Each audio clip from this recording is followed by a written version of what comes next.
धर्मनगरी हरिद्वार कनखल के रविदास बस्ती का निवासी यश की मां संयोगिता के पड़ोस में रहने वाले उसी के भतीजे अमित कटारिया से अवैध संबंध थे। यश के पिता की मौत पहले ही हो चुकी थी। पति जितेंद्र की मौत के बाद रिश्ते के भतीजे से संयोगिता का रिश्ता बेहद नजदीक होने लगा। धीरे धीरे मोहल्ले में ये बात आम हो गई। इसीलिए संयोगिता ने पहले से मिसरपुर में खरीदी गई जमीन पर एक घर बनवाया। इस मकान का पूरा काम अमित कटारिया ने अपनी देखरेख में कराया। मकान बनने के बाद से दोनों इस जगह पर मिलने लगे, लेकिन यश धीरे धीरे बड़ा हो रहा था और रिश्तों और जायज नाजायज की समझ रखने लगा। इसीलिए मां के अमित से अवैध संबंधों की बात उसके कानों तक पहुंची तो मां के साथ टोकी करने लगा। दोनों रिश्ते में चाची भतीजे थे। वो अपनी मां को अमित कटारिया से मिलने से मना करता था। कुछ दिन पहले ही संयोगिता ने ये बात अमित को भी बता दी। तभी से अमित संयोगिता के बेटे यश को रास्ते से हटाने की फिराक में आ गया। योजना के तहत 31 दिसंबर की रात वो यश को अपने साथ ले गया और अपने परिचित राहुल और विशाल के साथ मिसरपुर में सबने शराब पी। बाद में अमित ने राहुल और विशाल को घर भेज दिया और यश को ज्वालापुर खरीदारी कराने के बहाने ले गया।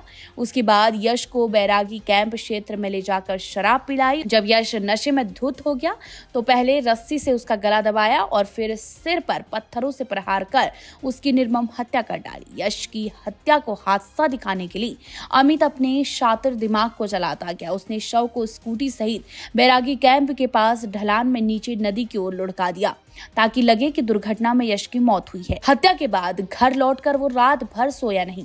हत्या करते वक्त उसके जूते व मौजों में खून के छींटे लगे थे। संयोगिता ने इसके बारे में पूछा तो अमित का कहना था कि पान की पी गिर गई। किसी को शक न हो इसके लिए अमित संयोगिता व अन्य लोगों के साथ मिलकर यश की खोजबीन करने में शामिल रहा। ढूंढते ढूंढते ही खुद ही बैरागी कैंप पहुंच गया और वहां यश का शव बरामद हो गया।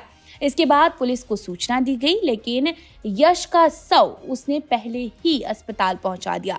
इसके बाद पुलिस का शक गहरा गया। शव के सिर पर गहरे घाव थे। शव पोस्टमार्टम के लिए भिजवाते हुए मामले की गहनता से जांच भी शुरू हो गई। जांच पड़ताल के बाद सख्ती से पूछताछ की गई तो अमित ने अपना जुल्म कबूल लिया। उसका कहना था कि यश की मां के साथ उसके अवैध संबंध थे और यश इसका विरोध करता था। इसके चलते 31 जनवरी की रात वह उसे शॉपिंग कराने के बहाने अपने साथ लेकर गया। फिर उसे शराब पिलाने के बाद कनखल बैरागी कैंप में लाकर गला दबाकर हत्या कर दी।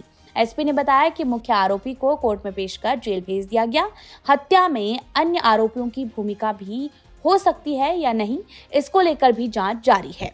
इसमें बेसिकली जो अभियुक्त है वो लगातार परिवार में अपने कुछ अवैध संबंधों के कारण संपर्क में था, जिसका ये बच्चा विरोध कर रहा था काफ़ी समय से।